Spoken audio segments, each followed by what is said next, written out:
never felt that, come on, yeah. Never felt that, come on, yeah. When I never felt that, come on, yeah. You gotta get up.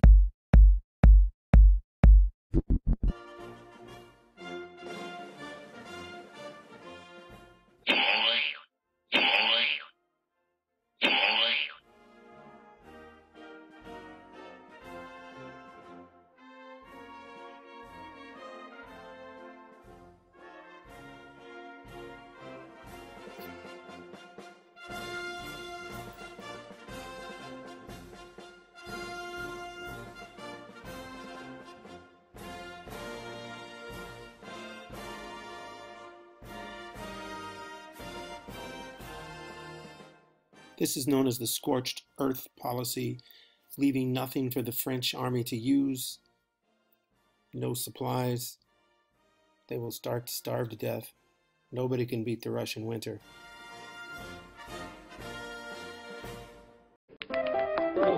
Gorgeous Georgians! In 1812, the Emperor of France, Napoleon Bonaparte, assembled a 600,000-strong army and invaded Russia. But only 1 in 5 of his soldiers survived. Le Survival Guide! Bonjour! If you are watching this, then you must have joined the French army. Vive Napoleon! Super cool! Watch carefully. This survival guide might just save your life, mon frère. Tip 1. In the French army, you have to march up to 40 miles a day. That's right, 40 miles a day, zut alors. And we all know what that means. Blisters, big time. But don't worry, there is a solution. Simply drop an egg into each of your boots. Warning, will not work on boots with holes. Tip 2.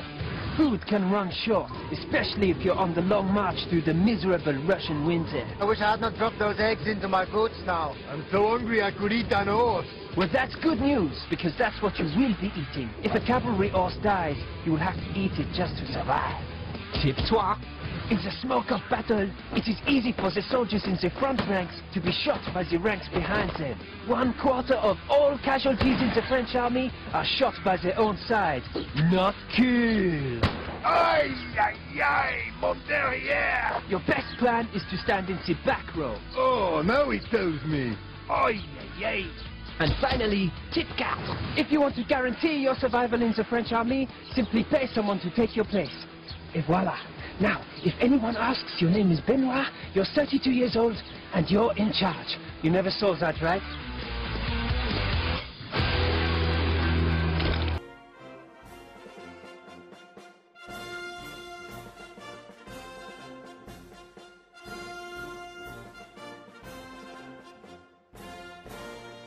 Those numbers are staggering. 100,000 French troops retreat, 40,000 survive.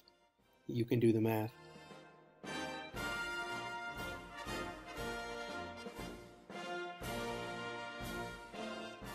Nationalism, this strong sense of pride in your ethnic group or country.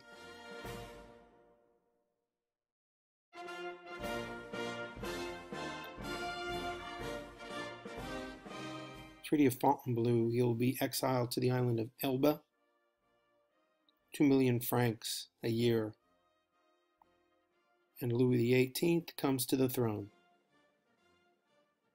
There's the island of Elba. You can see that it is off the coast of Italy. Did not stay there very long. The 100 days.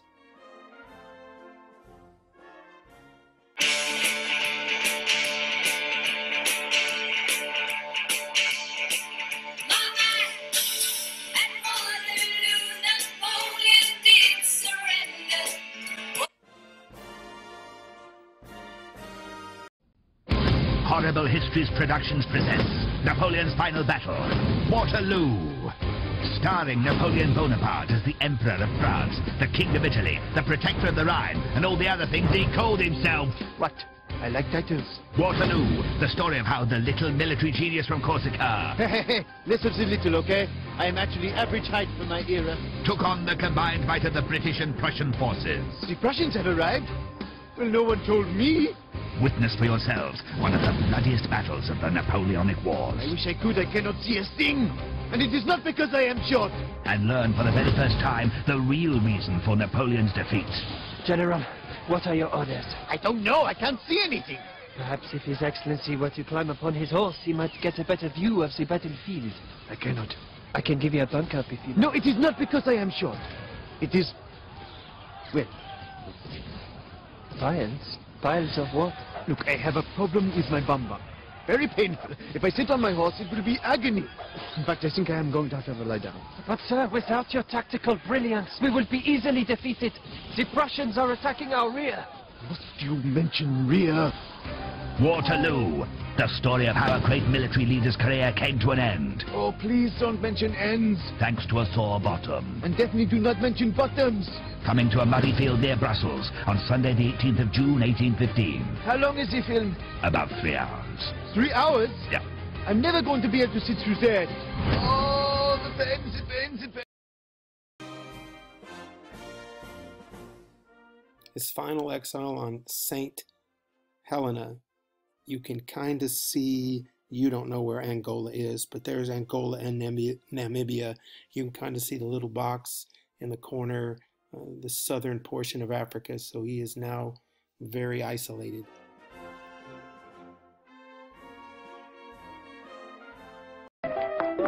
Gorgeous Georgians!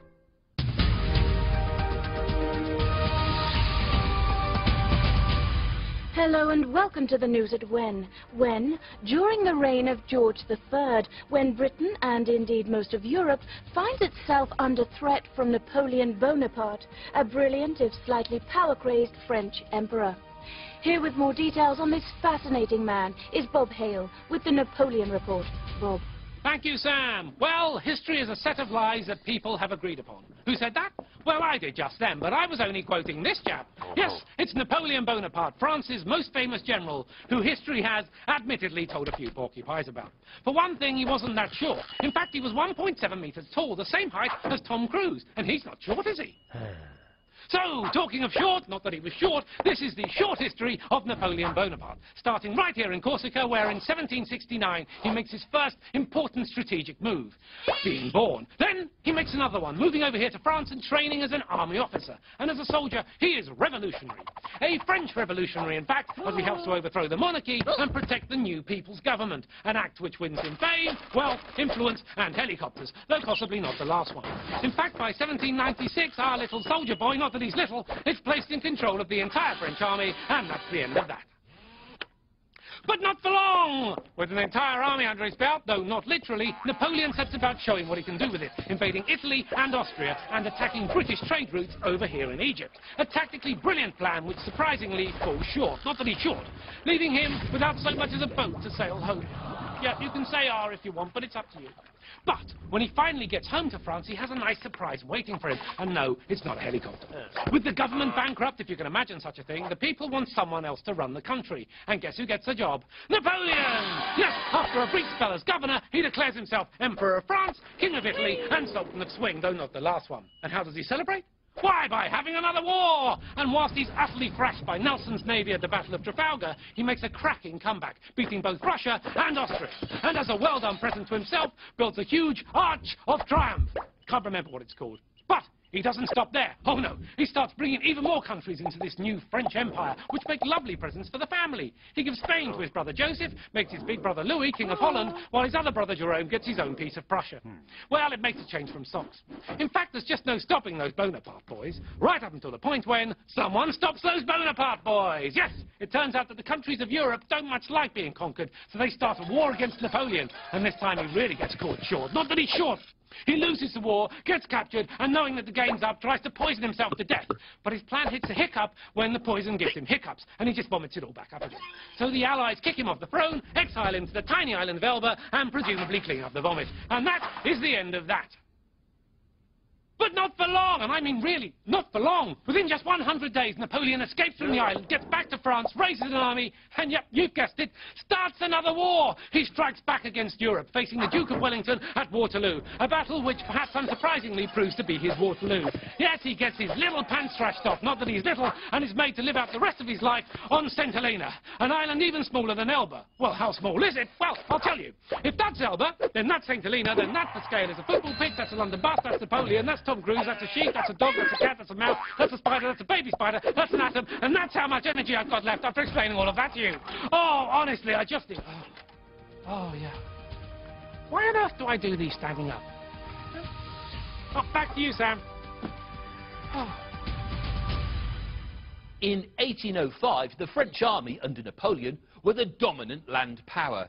But when it came to naval power, the British Navy under Admiral Lord Nelson simply ruled the waves.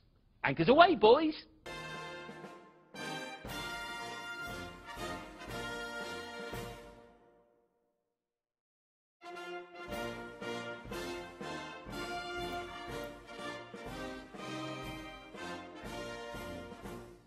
What is Napoleon's legacy? That brings us to Napoleon on trial. If you remember, you need to watch that video and give me your verdict and reasons why on the recap assignment.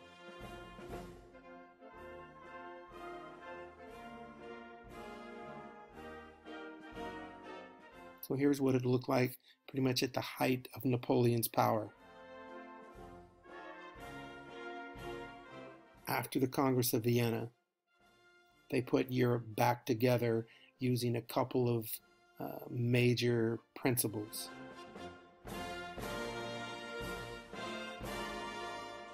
Okay, main objective, undo everything Napoleon did. Take France back to its old boundaries. Restore as many of the old monarchies as possible that have lost their thrones. Here are four principles: legitimacy, balance of power, conservatism, and intervention. So these nations would occupy France for 3 to 5 years and force France to pay. That's just a lot of money. So we've got liberalism and nationalism, this concept of the social contract that if the government does not hold up their ends, then you are obligated to overthrow. Second, nationalism, this super strong belief. It's like patriotism on steroids.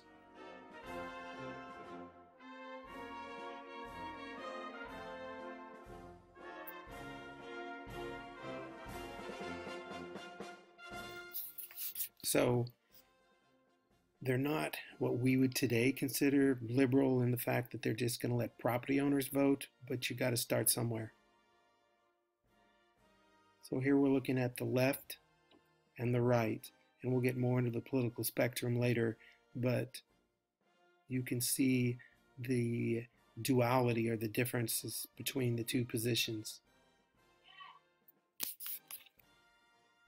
Loyalty to your nation, ethnic group, not the dynasty or the empire, not the monarchy. So that in and of itself is a threat to pretty much everything, which will lead to the use of interventionism, which means if there is a group out there that is questioning or threatening your basic principles, you are allowed to militarily intervene. All right, Les Mis, that is the musical. There's Victor Hugo, our author, and there's our movie. I hope that you've been paying attention, keeping up, and working on your assignment.